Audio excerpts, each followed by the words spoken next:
Hello बच्चों, lecture number 5 में हम लोग पहुंच गए हैं और लेक्चर नंबर 4 तक आपने ढेर सारी चीजें पढ़ के समझ लिया होगा। तो ये अपना वेब सीरीज जो चल रहा है ये है आयनिक इक्विलिब्रियम पे web series.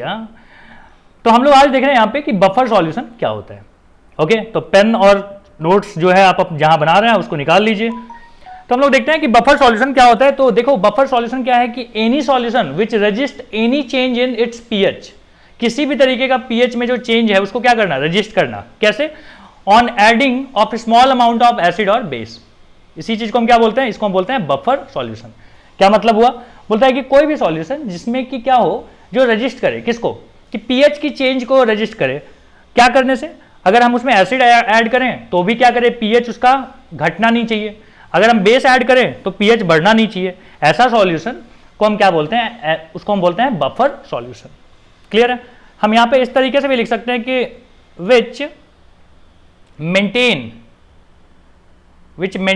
It's pH fairly even on addition of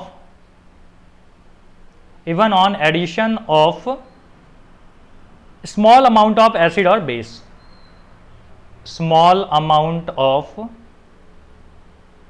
acid और बेस। समझ में आ रहा है क्या कर रहा है कि पीएच सॉल्यूशन होता क्या है? तो भाई एक ऐसा सॉल्यूशन जो कि पीएच अपना मेंटेन करे। क्या करने पे? इवन जबकि हम उसमें एसिड और बेस मिला रहे हैं स्मॉल अमाउंट, तब भी वो क्या करे, अपना क्या करे, पीएच मेंटेन रखे। एग्जांपल कोई है? जवाब है हाँ जी, एग्जांपल है। तो ब्लड होता है। ब्लड जो है एक बफर सॉल्यूशन है। Blood is a buffer solution. आपको पता है कि आप कुछ भी खाते पीते हो, कभी एसिडिक चीज खा लेते हो, कभी बेसिक चीज खा लेते हो, लेकिन क्या ब्लड का पीएच चेंज होता है? जवाब है नहीं होता है चेंज।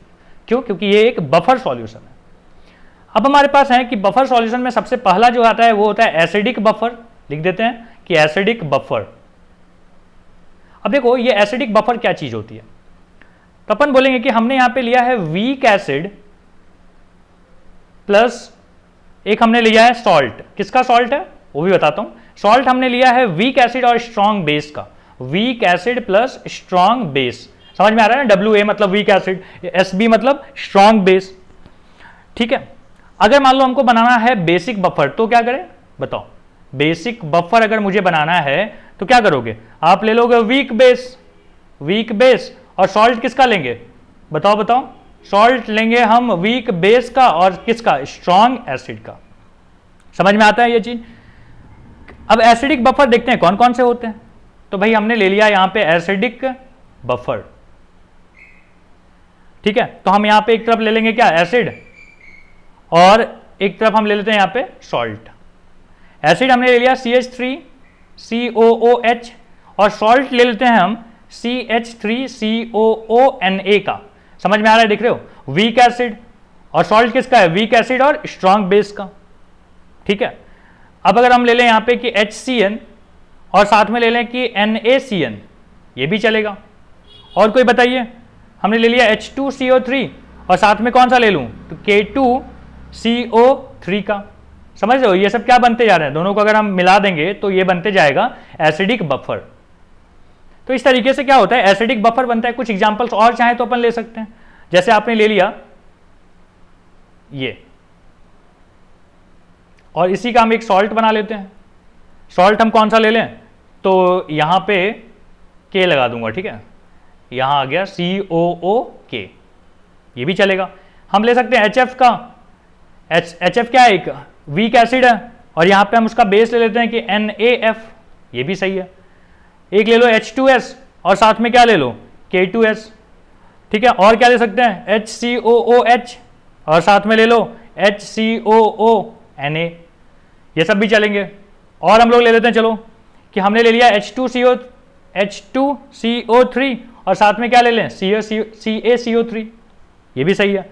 और एक ले लो एग्जांपल CH3COOH और यहां ले लो Ca और यहां पे आ गया CH3COO और 2, ये सब भी चलेंगे। नोट में आपको लिख देना है कि both have a common ion. देख रहे हो, हर जगह आपको दिख रहा होगा कि एक कॉमन आयन है। Both have a common ion. अब जिनको नहीं पता है कि कॉमन आयन और कॉमन आयन के इफेक्ट क्या होते हैं, वो लास्ट लेक्चर को देखो एक बार, वहां पे आपको मिल जाएगा कि कॉमन आयन इफेक्ट क्या होता है। क्लियर है ये चीज? चलो यहां तक जल्दी से कॉपी करो, फिर आपको बताते हैं नेक्स्ट। अब यही जो आपने बफर बनाया ना अभी, वीक एसिड और एक सॉल्ट लिया जिसमें वीक एसिड और स्ट्रॉन्ग बेस था, इसका एक इनडायरेक्ट वे भी है बनाने का। कैसे? तो देखो, हमने अगर ले लिया कि लिमिटिंग रिएजेंट, मतलब ये कम मात्रा में रहेगी, क्या NaOH रहेगा, मतलब स्ट्रॉन्ग बेस जो है वो कम मात्रा में होना चाहिए। और हमने ले लिया कि वीक एसिड जिसका कॉन्सेंट्रेशन बहुत हाई है, वीक एसिड में हमने क्या ले लिया, CH3COOH। अब सोचो कि इसका कॉन्सेंट्रेशन बहुत हाई है, तो क्या करेगा वो, मतलब स्ट्रॉन्ग बेस को यूज करके, पूरा का पूरा यूज करके बेटा एक सॉल्ट बनाएगा कि नहीं? क्या सॉल्ट बनेगा? CH3COONA। लेकिन बचा हुआ भी कुछ रहेगा। क्या बचा हुआ रहेगा? क्योंकि जो ज्यादा कॉन्सेंट्रेटेड है उसमें क्या है, आयन, उसके मोल्स ज्यादा थे। अब मोल ज्यादा है तो वो बच गया, मतलब अपने पास क्या बचा हुआ रह गया? सोच रहे हो, ये एक सॉल्ट बन गया और बचा हुआ भी है, ये वाला पार्ट थोड़ा सा बच भी गया है। ठीक है, लिख दूं यहां पे, बचा हुआ है। क्या बचा हुआ है? ये वाला। तो ये क्या है? Weak acid. तो अपने पास है वीक एसिड और एक सॉल्ट में क्या है, weak acid and strong base. तो ये इनडायरेक्ट वे हो गया। समझ में आ रहा है कि आपको डायरेक्ट नहीं दे दे, रेडीमेड नहीं दे दे, वीक एसिड और एक सॉल्ट जिसमें कि वीक एसिड और स्ट्रॉन्ग बेस है, उसका रेडीमेड मिक्सचर नहीं दे दिया आपको, बोला भैया बना लो आप। तो आपने क्या किया, आपने एक स्ट्रॉन्ग बेस ले लिया जो लिमिटिंग था, कम था मात्रा में। एक आपने हाईली कॉन्सेंट्रेटेड क्या कर लिया, वीक एसिड ले लिया। दोनों को मर्ज किया, कुछ ना कुछ वहां पे क्या हो गया, सॉल्ट बन गया। और सॉल्ट बनने के साथ ही आपके साथ एक चीज बचा हुआ रह गया। क्या बचा हुआ रह गया? Weak acid. तो आपके पास देखो फाइनली क्या बन गया, weak acid and a salt having weak acid and strong base. तो ये भी एक तरीका है। इसी तरीके से हम दूसरा एग्जाम्पल भी ले सकते हैं। यहाँ पे दूसरा एग्जाम्पल अपने पास हो गया कि हमने यहां पे ले लें कि 0.4 m क्या ले लें, तो NaCN ले लिया हमने। ठीक है, और साथ में ले लूं मैं कि H2SO4 का 0.001 m। ठीक है, हमने यहां पे ये ले लिया। अब यहां पे क्या हो जाएगा, HCN बनेगा और साथ में क्या आ गया, Na2 और SO4। ये क्या है अपने पास, सॉल्ट था। सॉल्ट किस चीज का था, weak acid and strong base का। और साथ में आपने क्या लिया, स्ट्रॉन्ग बेस भी ले लिया। तो इस तरीके से भी आपको क्या मिल रहा है, यहां पे एक बफर मिल रहा है। एक और एग्जांपल हम लोग ले सकते हैं, यहां पे लिख लेता हूं थर्ड एग्जांपल, कि हमने ले लिया HNO3 जो कि कितना है, 0.1 मोलर है। और साथ में आपने ले लिया CH3COONA। समझ में आ रहा है, ये सॉल्ट है। किस चीज का सॉल्ट है, weak acid and strong base का। ठीक है, और यहां पे क्या है, एक स्ट्रॉन्ग एसिड है। तो स्ट्रॉन्ग एसिड क्या करेगा, समझ में आ रहा है, स्ट्रॉन्ग एसिड क्या करेगा, स्ट्रॉन्ग बेस के साथ मिक्स होके होने लगेगा। मतलब वहां पे क्या होगा, वापस जो है रिएक्शंस होंगे, और रिएक्शन होके क्या बनाएगा आपको, देखो CH3COOH बना दिया और साथ में बन जाएगा आपके पास NaNO3। मतलब आपके पास आ गया weak acid and a salt. Salt किसमें, जिसमें कि वीक एसिड और स्ट्रॉन्ग बेस है। क्लियर है ये चीज? तो इस तरीके से क्या होता है कि इनडायरेक्ट वे भी आपके पास होते हैं। अब देखो इसी पे ना एक बार JEE 2010 ने सवाल भी पूछ लिया था, तो वो भी सवाल ले लेते हैं। यहां पे सवाल ये है, क्वेश्चन 2010 में, ठीक है 2010 में JEE का ये सवाल है। क्या बोलता है, बोलता है विच ऑफ देम, लिख दो, which of them can be a buffer solution, can be a buffer solution. तो ऑप्शन आपको दे रखा है, ऑप्शन में है कि HNO3 है और साथ में क्या है, CH3COOH है। बी आपके पास है कि KOH और क्या है आपके पास, CH3COONA है। मान लो थर्ड यहां पे दे रखा है आपको कि HNO3, प्लस कर देना, यहां पे प्लस है, ये HNO3 दे दिया है और साथ में क्या दे दिया, CH3COONA है। और अपना फोर्थ पार्ट है कि आपको दे दिया है CH3COOH और साथ में क्या दे दिया है, CH3COONA। तो अब बोलता है कि कौन कौन हो सकते हैं।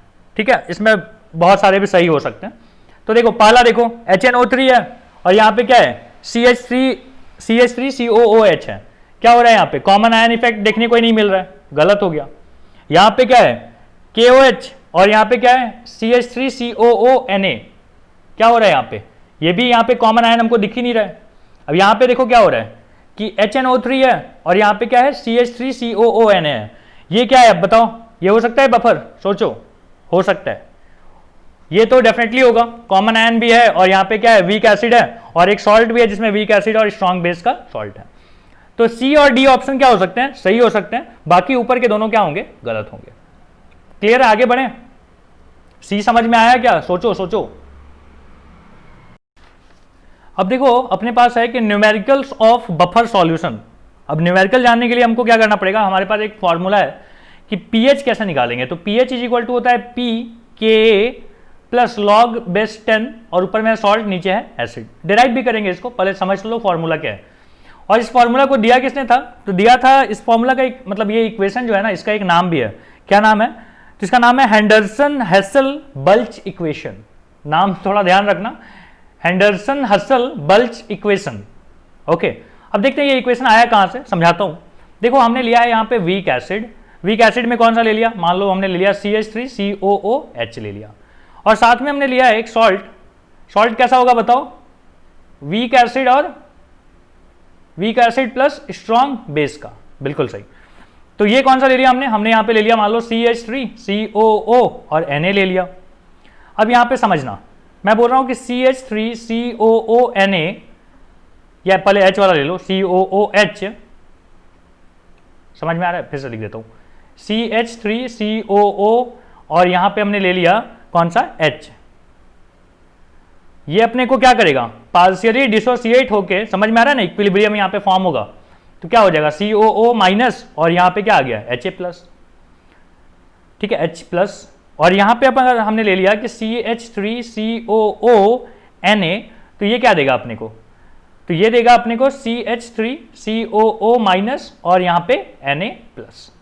क्लियर है ये चीज। क्या आप यहां से Ka निकाल सकते हो, Ka का कॉन्सेंट्रेशन क्या होगा, हम बोलेंगे कि इक्विलिब्रियम में देखो CH3COO माइनस का कॉन्सेंट्रेशन, फिर आप बोलोगे H प्लस का कॉन्सेंट्रेशन डिवाइडेड बाई CH3COOH का कॉन्सेंट्रेशन, यही होता है ना।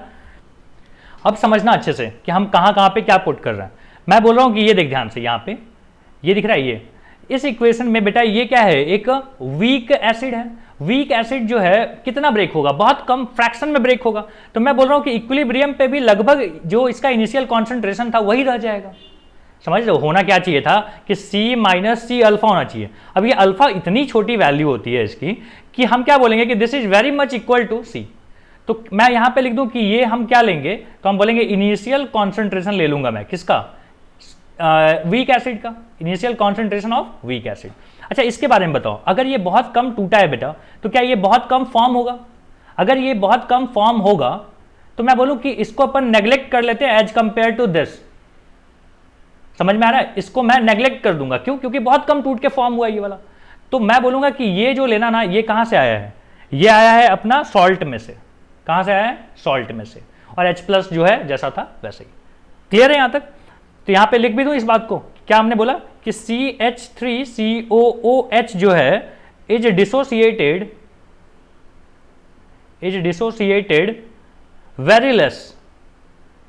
Very less due to common ion effect. समझ में आता है ये वाला बात, कॉमन आयन इफेक्ट की वजह से क्या होगा, अरे इक्विलिब्रियम क्या होगा, अपने आप को शिफ्ट करेगा बैकवर्ड शिफ्ट करेगा, तो क्या होगा, एक तो अल्फा की वैल्यू कम, उसके बाद भी बैकवर्ड शिफ्ट हो रहा है, मतलब ये फॉर्म ही नहीं हो रहा है। ठीक है, तो यहां पे ये हो गया। अपन क्या बोलेंगे कि वी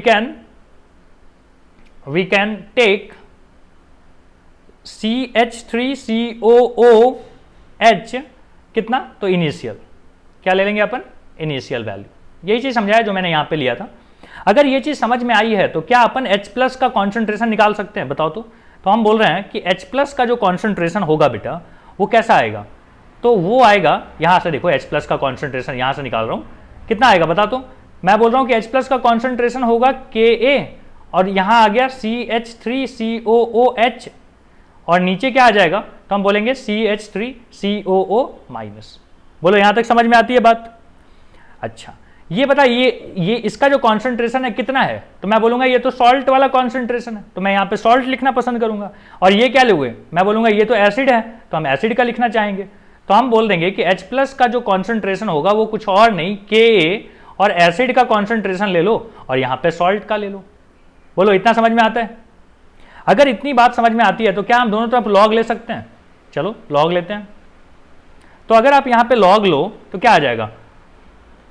तो माइनस लॉग ले लेना, ठीक है। तो minus log base 10 h plus, जो कि pH बन गया।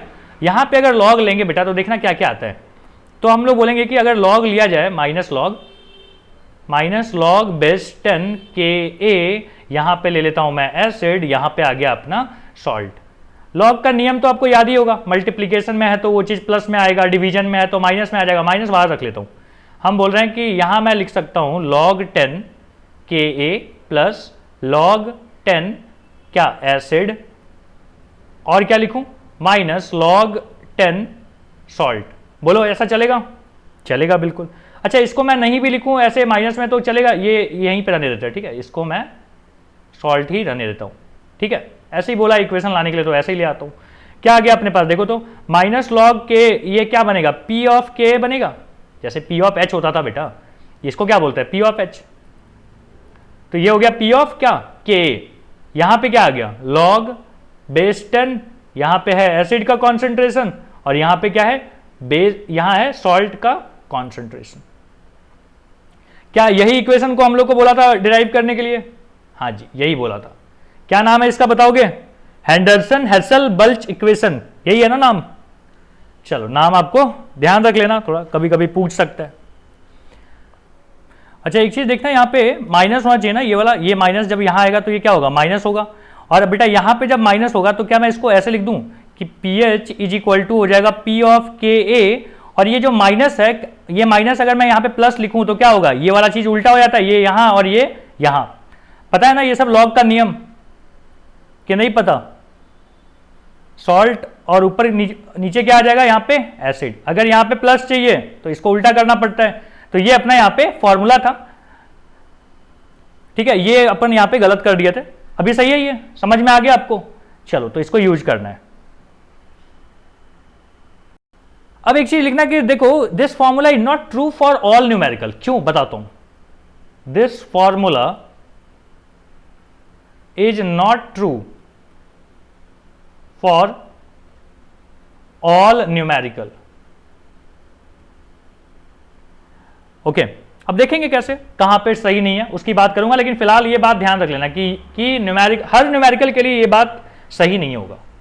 ओके, ध्यान रहेगा ये चीज। रेड पेन से लिख ले, है ना, खतरा। रेड पेन से क्या होता है? खतरा। तो खतरे की घंटी आपको पता होनी चाहिए कि कहां पे नहीं होगा। क्वेश्चन हमारे पास ये है,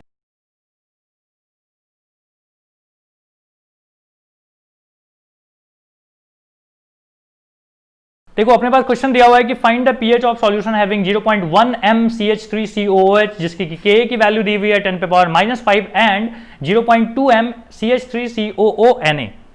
ओके, हम लोग को पीएच निकालने के लिए बोला है, तो पीएच का फॉर्मूला लिख लेते हैं। पीएच का फॉर्मूला क्या होता है? पी ऑफ के प्लस लॉग बेस 10, और ऊपर क्या लिखते हो? सॉल्ट, और नीचे क्या लिखते हो? एसिड। यही होता है।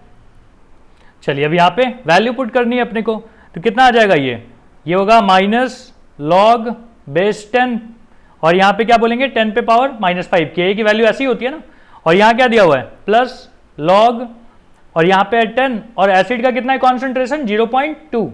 ओके, और सॉल्ट का कितना है? सॉल्ट का दिया हुआ है 0.1। तो ये डेसिमल और ये ओवर है, और यहां पे कितनी आती है वैल्यू? 2। तो लॉग 2 है यहां पे। चलो लॉग 2 की वैल्यू याद है आपको? कितना था? 0.3। यहां पे बताओ यहां कितना आ जाएगा? ये 5 आएगा। देखो तो समझ में आता है ना लॉग वगैरह निकालना। कितना आ गया वैल्यू? 5.3। ये हो गई किसकी वैल्यू? पीएच की वैल्यू। क्लियर है ये चीज? क्वेश्चन नंबर 2 पे आ जाए। चलो क्वेश्चन नंबर 2,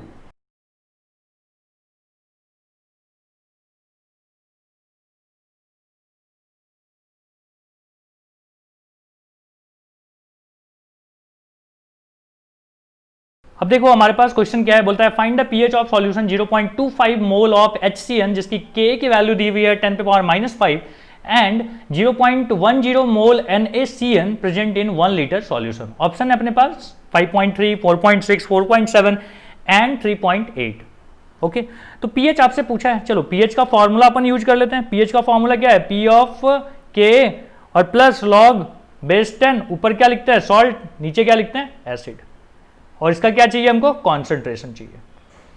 तो वैल्यू पुट करते हैं, यहां पे कितना आ जाएगा, लॉग माइनस लॉग बेस 10 और 10 पे पावर कितना -5, यहां क्या आ जाएगा लॉग बेस 10 और सॉल्ट का कॉन्सेंट्रेशन कितना दिया हुआ है, सॉल्ट का कॉन्सेंट्रेशन है 0.10 चलो, और एसिड का कितना दिया हुआ है 0.25।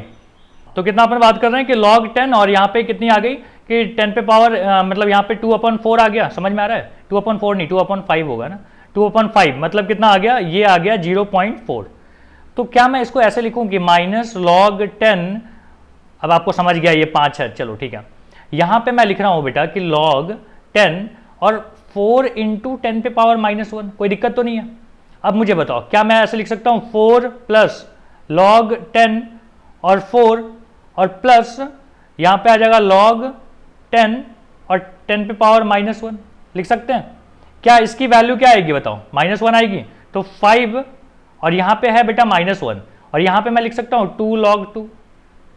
अब बता 5 - 1 क्या होगा, 4 होगा, 4 प्लस 2 और log 2 की वैल्यू 0.3 कितना आ गया 4 प्लस 0.6, आंसर इज 4.6। अब 4.6 कौन सा ऑप्शन है, बी ऑप्शन सही है। तो क्वेश्चन नंबर 2 ओवर, समझ में आ गया आपको कि कैसे कैलकुलेट करनी है। देखिए थर्ड क्वेश्चन में बोला हुआ है कि what volume of 0.1 m HCOONA should be added to 50 ml of 0.5 m HCOOH to produce a buffer of pH 4, यहाँ COOH लिख दीजिएगा, COOH to produce a buffer solution of pH 4 if P of K is equal to दिया हुआ है 3.7। तो चलिए यहाँ पे फॉर्मूला यूज करते हैं, क्या हो जाएगा, pH is equal to P of Ka plus log base 10, ऊपर क्या लिखते हैं सॉल्ट एंड नीचे क्या लिखते हैं एसिड का कॉन्सेंट्रेशन। चलो ठीक है, तो pH की वैल्यू अपने को क्या है दिया हुआ, pH दिया हुआ है 4, ओके, ये P of K कितना दिया हुआ है 3.7, ओके, और यहाँ पे फिर अपन क्या ले लेंगे log बेस 10, और सॉल्ट के बारे में अपने को क्या दिया हुआ है कि सॉल्ट का क्या दिया हुआ है, वॉल्यूम ऑफ 0.1 m HCOONA। अब देखिए हम लोग यहाँ पे बात कर लेते हैं कि भाई एसिड का कॉन्सेंट्रेशन कितना होगा, तो जवाब है कि number of mole divided by volume. Number of mole यहां से निकल सकता है क्या, number of mole is equal to क्या हो जाएगा m इंटू वी, कितना दिया हुआ है m दिया हुआ है अपने को, कहा गया m है 0.05 और वॉल्यूम कितनी दी हुई है 50 ml, तो हमने मल्टीप्लाई कर लिया, तो ये क्या मिल गया अपने को n मिल गया, नंबर ऑफ मोल। लेकिन ध्यान से सोचो कि एसिड का जो कॉन्सेंट्रेशन होगा वो क्या होगा, नंबर ऑफ मोल तो होंगे लेकिन साथ में वॉल्यूम क्या होगा, तो यहाँ पे टोटल वॉल्यूम होगा, और टोटल वॉल्यूम कितनी हो जाएगी, तो देखो 50 ml तो दिया हुआ है और दूसरे वाले का वॉल्यूम अपने को नहीं दिया है, समझ रहे हो, तो नहीं दिया है तो हम v मान लेते हैं, तो टोटल वॉल्यूम कितना हो जाएगा v प्लस 50। एसिड का समझ में आ गया आपको कॉन्सेंट्रेशन। सिमिलरली सॉल्ट का भी आप निकाल लीजिए कि सॉल्ट का कितना मोल दिया हुआ है 0.1, वॉल्यूम कितना नहीं पता तो v से मल्टीप्लाई कर लो, नीचे क्या टोटल वॉल्यूम, टोटल मतलब v प्लस 50।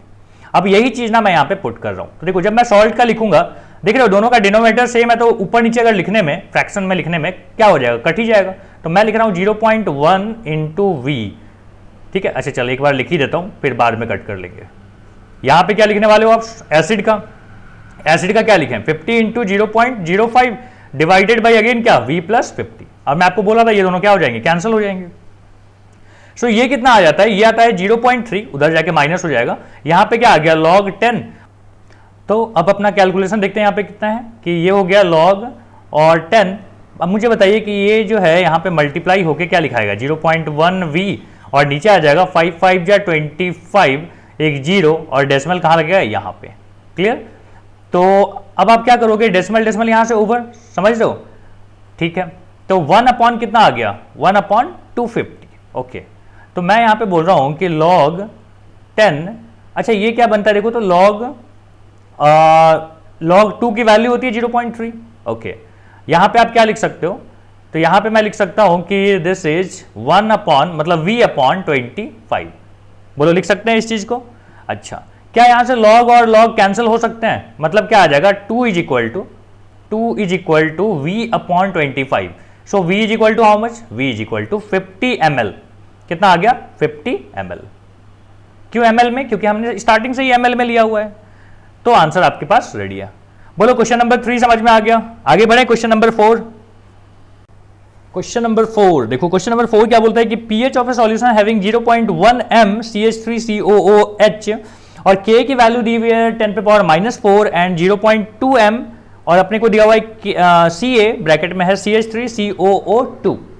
तो आपको यहाँ पे pH चाहिए, तो फॉर्मूला लगा दीजिए। pH का फॉर्मूला क्या है? pH इज इक्वल टू क्या होता है? pK प्लस लॉग बेस 10 और यहाँ पे क्या आता है? सॉल्ट और यहाँ पे क्या आता है? एसिड का कॉन्सेंट्रेशन। पता है आपको, ये फॉर्मूला तो याद हो गया होगा। अब देखो ध्यान से कि यहाँ पे जो अपने पास है वो क्या वैल्यू पुट करेंगे, तो यहाँ पे अपने को दिया हुआ है P ऑफ K अपने को पता है क्या? नहीं, तो हम बोलेंगे log 10 और K यही होगा और यहाँ पे क्या आ जाएगा? log 10 और सॉल्ट अपने पास कौन सा है? तो हम बोलेंगे कि यहाँ पे हम सॉल्ट में कॉन्जुगेट बेस ले लेंगे, ठीक है। तो देखो क्या आएगा, तो यहाँ पे आ जाएगा 2 इंटू 10 पे पावर, नहीं क्या आ गया? 2 इंटू, कहाँ से लिख रहे हैं अपन? हाँ ये वाला 2 इंटू 10 पे पावर, अरे 2 इंटू 0.2 डिवाइडेड बाई एसिड का कॉन्सेंट्रेशन कितना दिया हुआ है? 0.1।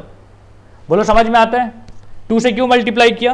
क्योंकि कॉन्जुगेट बेस वहां पे कितने हैं? 2 हैं। CH3COO का जो है वो क्या आ जाएगा? 2 आएंगे ना, तो 2 से मल्टीप्लाई कर दिया। इतनी बात समझ में आती है? समझ रहा है? ये देखो ये यहाँ पे क्या होगा यहाँ पे, तो CH3COO माइनस अपने को क्या मिलेगा? 2 बार मिलेगा कि नहीं, तो हमने यहाँ पे 2 से मल्टीप्लाई कर दिया।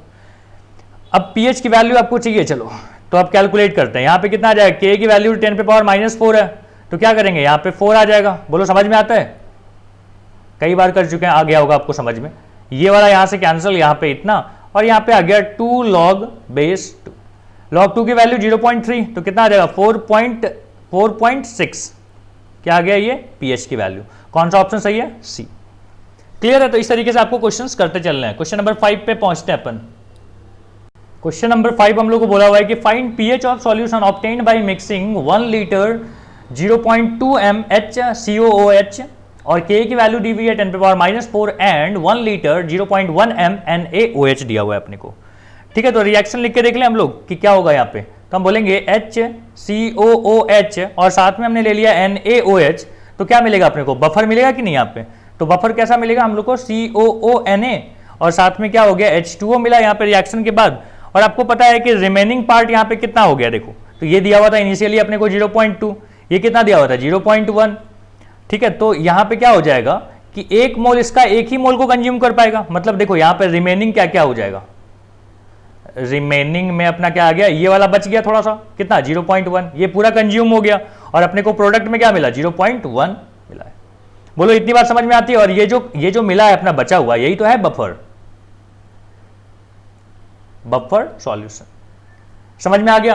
देखे तो याद है हमने जो थ्योरी में पढ़ा था इनडायरेक्ट मेथड, तो इनडायरेक्ट वही यही तो है। अब आप बताइए मुझे कि pH कितना होगा। तो pH का फॉर्मूला वही pKa प्लस log 10 और यहां पे मिल गया अपने को सॉल्ट और यहां पे मिल गया अपने को एसिड का कॉन्सेंट्रेशन, ठीक है। सॉल्ट और एसिड खाली नहीं, कॉन्सेंट्रेशन चाहिए उसका। pH की वैल्यू आपको नहीं पता है, वही तो आपको कैलकुलेट करना है। बताओ P ऑफ K कितना हो जाएगा? 10⁻⁻4 अगर है K की वैल्यू तो ये हो जाएगा 4 और यहां पे क्या आ जाएगा? यहां पे आ गया log बेस 10। सॉल्ट कितना है अपने पास? सॉल्ट है बचा हुआ कितना? 0.1। अच्छा, एसिड कितना बचा हुआ है? तो एसिड भी 0.1 है, ठीक है। ये यहां से क्या हो जाएंगे? कट जाएंगे, log 1 आ जाएगा। log 1 की वैल्यू क्या आती है? 0, मतलब pH की वैल्यू आ गई अपनी 4। क्लियर है ये चीज? बढ़िया। एक और क्वेश्चन लेते हैं, उसके बाद ना फिर कुछ दूसरी बात करेंगे। तो क्वेश्चन नंबर 5 हो गया। क्वेश्चन नंबर 6 की तरफ चलते हैं। क्वेश्चन है कि find the pH of mixing 0.1 m 200 ml HCOOH and 0.1 m 50 ml CaOH whole twice, ठीक है। ये स्ट्रॉन्ग क्या है? ये स्ट्रॉन्ग बेस है। तो हमने क्या लिया? वीक एसिड और स्ट्रॉन्ग बेस। तो हम रिएक्शन करा के देख लेते हैं कि भाई पहले बफर तो बनाना पड़ेगा। तो हमने यहाँ पे ले लिया 2HCOOH और साथ में हमने ले लिया है CaOH2 और अपने को प्रोडक्ट में क्या मिलेगा? HCOO होल ट्वाइस एंड साथ में मिल गया अपने को Ca एंड 2H2। बोलो यहां तक तो क्लियर है? अब आप सोचो क्या क्या चीजें आपको दी हुई हैं। आपको दिया हुआ है कि HCOH जो है वो दिया हुआ है कितना? 0.1 m। एन की वैल्यू कैसे मिलती है? जितना उसका क्या है मोलर वैल्यू दिया हुआ है, मतलब 0.1 इंटू 200 ml है तो 200 ml को आप क्या लिख सकते हो कि लीटर में लिख के बताओ, ऐसा, ठीक है। और यहाँ पे क्या है, हाँ, तो ये देख लेते हैं कितना आता है, 0 0 कैंसिल, यहां से ये कैंसिल, यहां पे आ गया अपना 0.02, कितना आ गया 0.02। अच्छा 0.02 को अपन ना क्या बोल सकते हैं कि 20 मिलीमोल, 20 मिलीमोल, ये क्या था मोल, ठीक है, और ये क्या है मिलीमोल। अच्छा ये अगर 20 मिलीमोल है बेटा तो ये भी, इसको भी कैलकुलेट कर लो। यहां पे कितना दिया हुआ है वॉल्यूम 0.1 वाले का 50 ml, तो आप इसको 50 ml है तो क्या कर लो, ये रहा, ठीक है। तो यहां से आपको n की वैल्यू मिलेगी, कितनी मिलेगी n की वैल्यू, ये दोनों कट गए, और यहां पे आ रहा है अपना कि 5 मिलीमोल, ठीक है, mm लिख देता हूं मिलीमोल, ये कितना मिलेगा। अच्छा ये अगर 1 मोल होता तो ये भी 1 ही मोल मिलता, तो ये भी क्या होगा 5 मिली मोल है तो ये भी क्या मिलेगा 5 मिली मोल, ठीक है। अब सोचो 20 मिली मोल, अच्छा आपको पता है कि ये अगर 1 मोल है तो ये 2 मोल कंज्यूम करेगा, ये 5 है बेटा तो ये कितना मिली मोल कंज्यूम करेगा 10, तो 10 तो बच गया, तो मैं लिख रहा हूं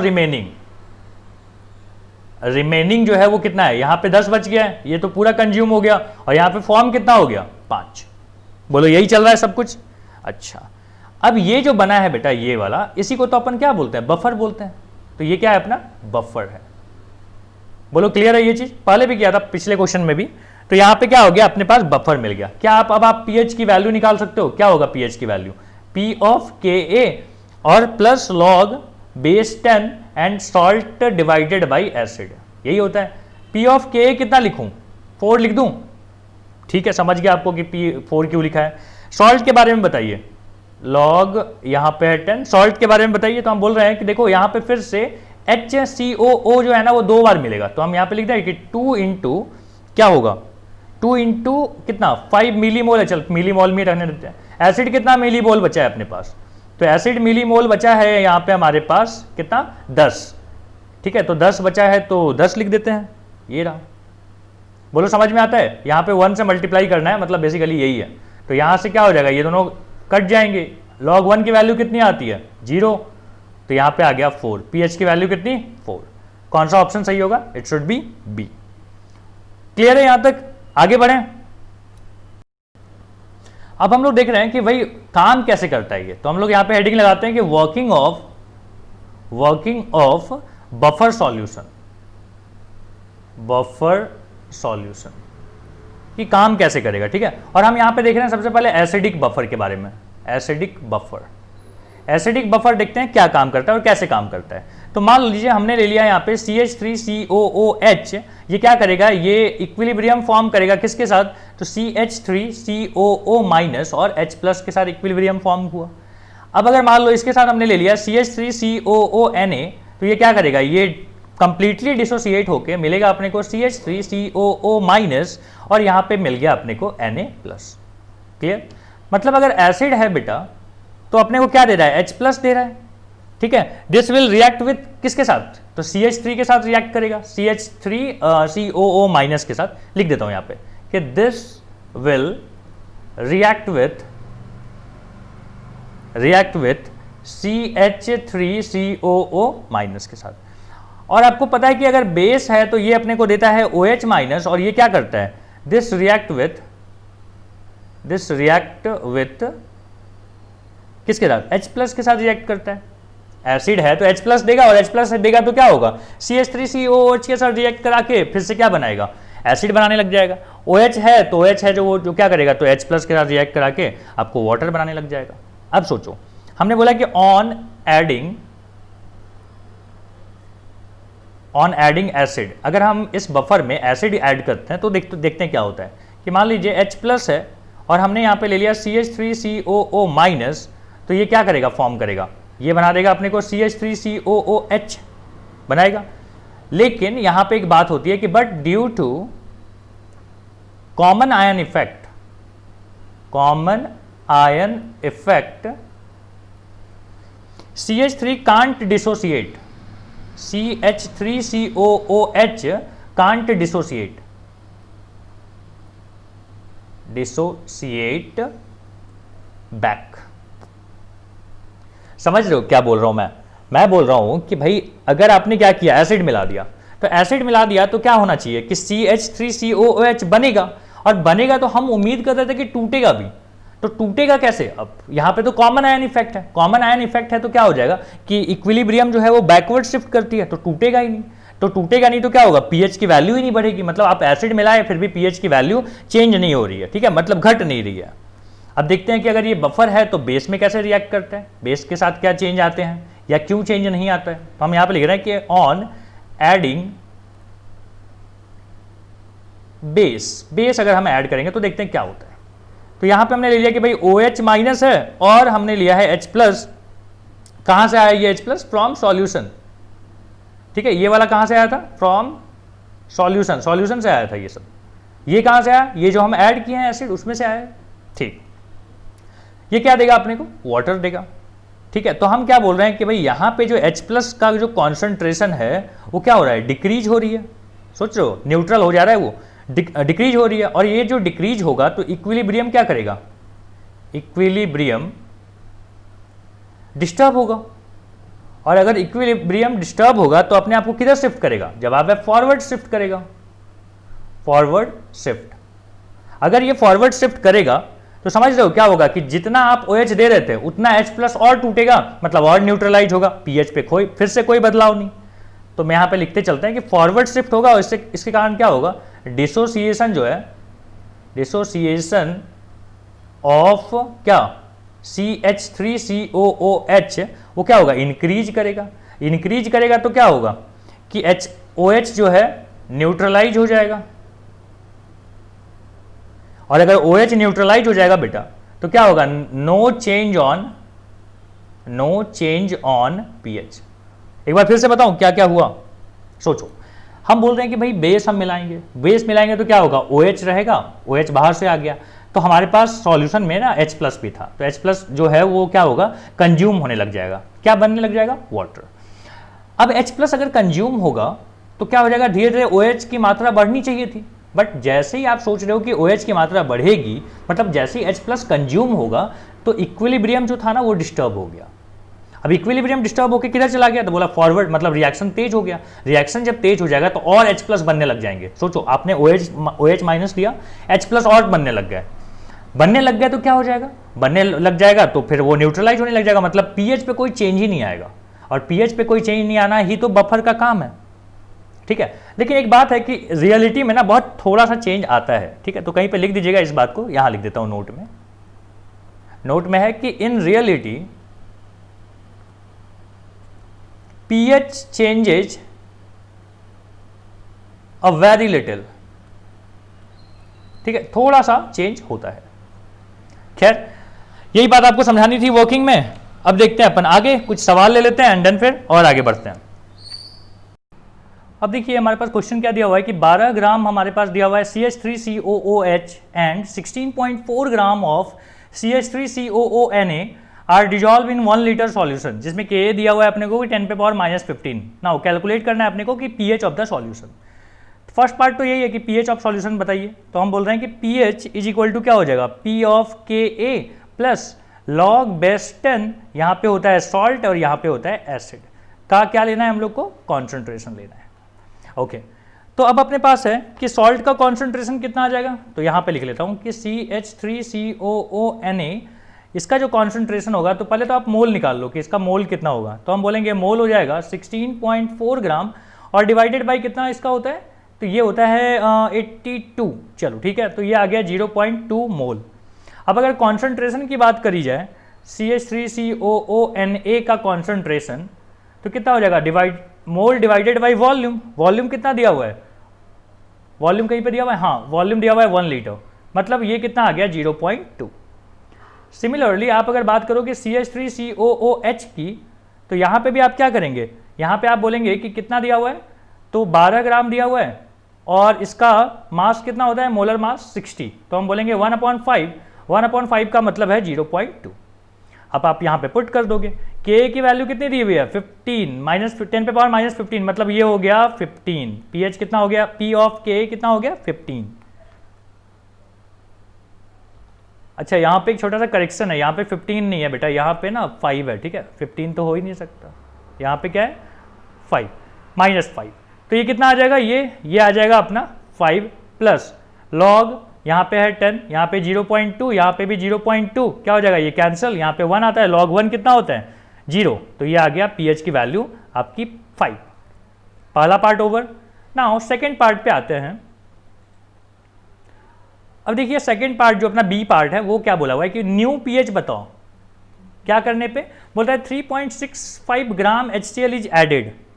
तो अब सोचो, तो हम बोल रहे हैं कि भाई यहाँ पे N ऑफ HCl कितना हो जाएगा, जवाब है कि 3.65 और इसका खुद का मोलर मास कितना होता है 36.5, कितना आ गया 0.1।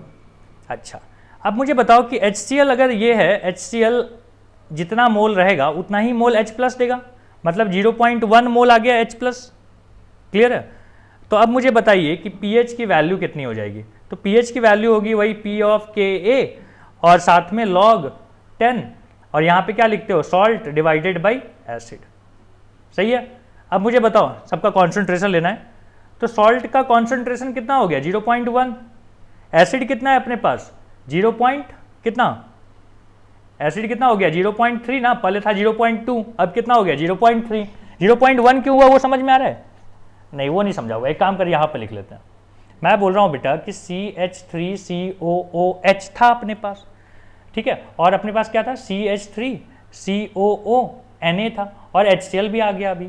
अब आप मुझे बताओ कि अगर CH3COONA अगर HCl के साथ ट्रीट करेगा तो क्या होगा। तो जवाब है कि CH3COOH मिलेगा और साथ में क्या मिलेगा NaCl मिलेगा। होगा कि नहीं? अब आप बताओ मुझे कि इनिशियली आपने कितना लिया था 0.2, ये कितना था 0.1, ये कितना था, ये था इनिशियली 0.2।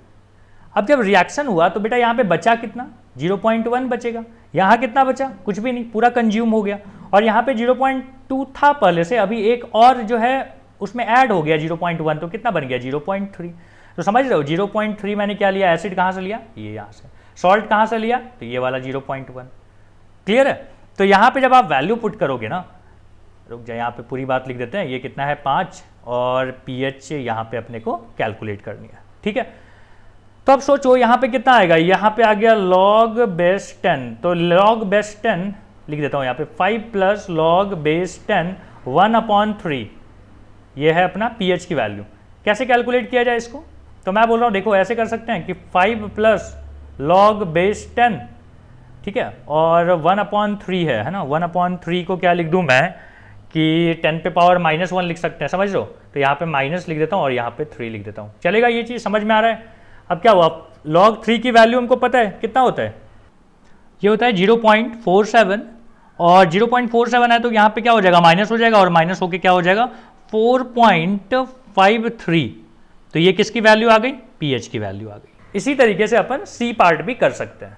चलो सी पार्ट करते हैं। सी में क्या बोला हुआ है, सी में बोला है कि अपने को 7.3 ग्राम HCl लेना है इस बार। तो फिर से अपन देख लो वही वाला पार्ट, CH3CO ऐसा लिखो, CH3COONA हमने था लिया हुआ, उसमें आप HCl मिला रहे हो तो ये क्या बन गया CH3COOH बन गया। और साथ में क्या मिलेगा, तो साथ में अपने को मिलेगा कौन सा NaCl। अच्छा मुझे बताइए इनिशियली ये कितना था 0.2, ये कितना था 0.2, 0.2 दिया हुआ है ना हम लोग को।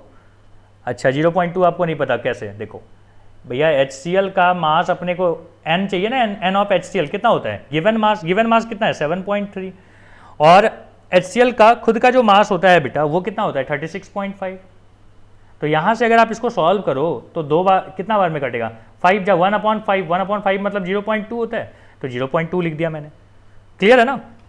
और ये क्या था इनिशियली 0। ठीक, अब बताओ मुझे कि अगर ये रिएक्ट करेगा तो ये पूरा खत्म, 0 नहीं था, ये पहले कितना था 0.2, ये पूरा खत्म, ये भी क्या हुआ पूरा खत्म,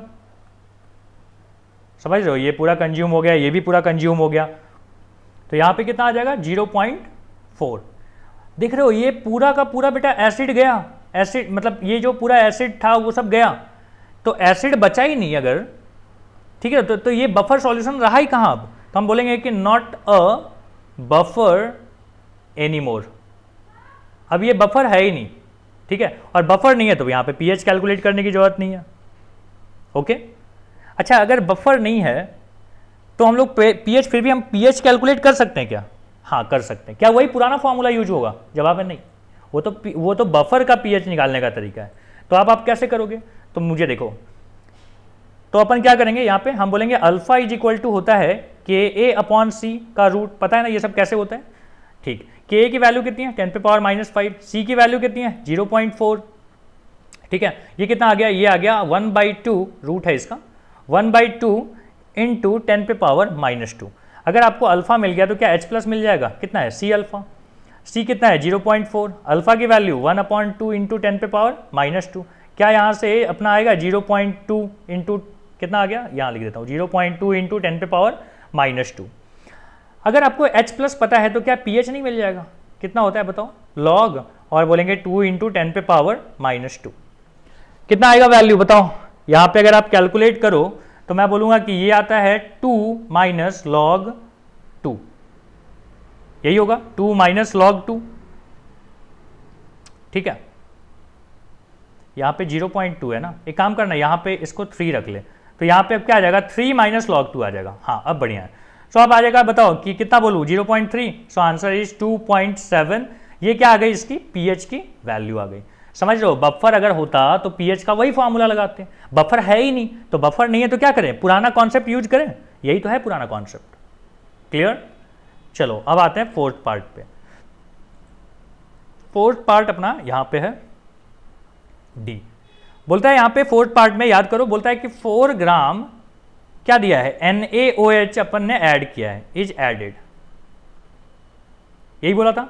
तो अगर आप 4 ग्राम ऐड करोगे तो क्या N निकाल सकते हैं, N ऑफ NaOH कितना हो जाएगा? जवाब है ये आता है अपना 40 ग्राम। तो यहाँ पे लिख दो 40, तो कितना आ गया ये 0.1।